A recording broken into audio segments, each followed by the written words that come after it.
So since more illegal immigrants are rushing the border, more kids are being separated from their parents and temporarily housed in what are essentially summer camps, or as the San Diego Union Tribune described them today, is looking like basically boarding schools. And everything that we were told wasn't going on in there is going on. There are children sleeping in cages alongside other children. There are mattresses on the floor, the Mylar blankets that people are given after they run a marathon or how they're covered up in the evening. But most importantly, the system is stressed. And you know who's telling me that? The Border Patrol agents inside. Because no matter what they tell you, this is not about helping children.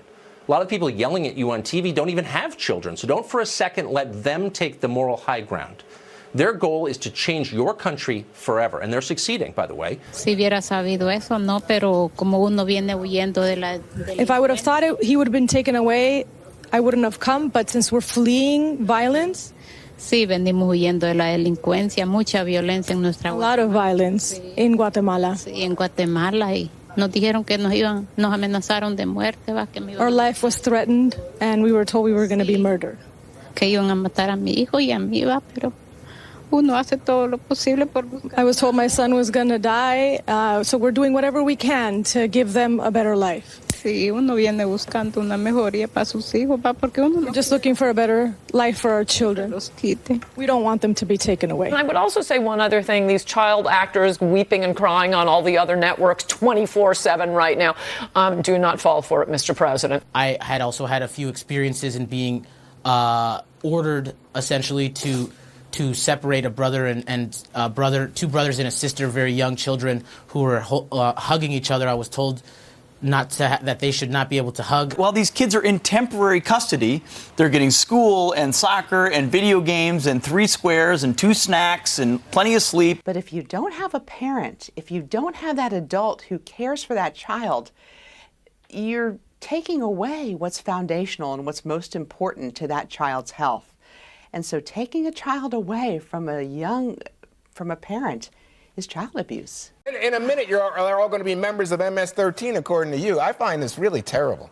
I mean, well, some are. And I think there's been an attempt to kind of make this a sterile policy debate and to even characterize the children as gang members and risks and threats to the country.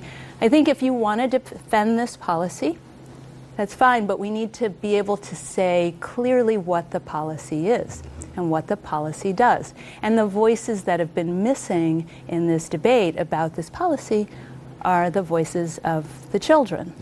We did get some images released to us in the last hour. These are from Border Patrol.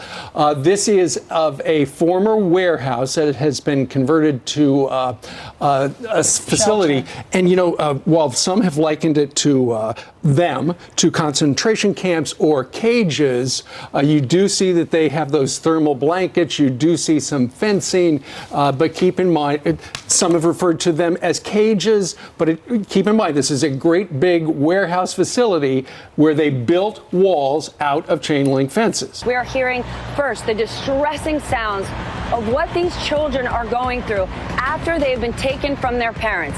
ProPublica has released audio that was obtained from a civil rights attorney from inside a U.S. Customs and Border Patrol facility.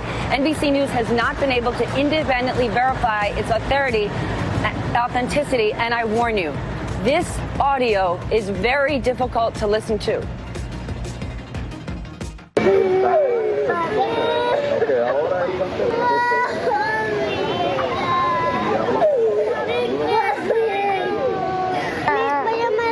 Para que después de comer me venga el número yo de memoria 34.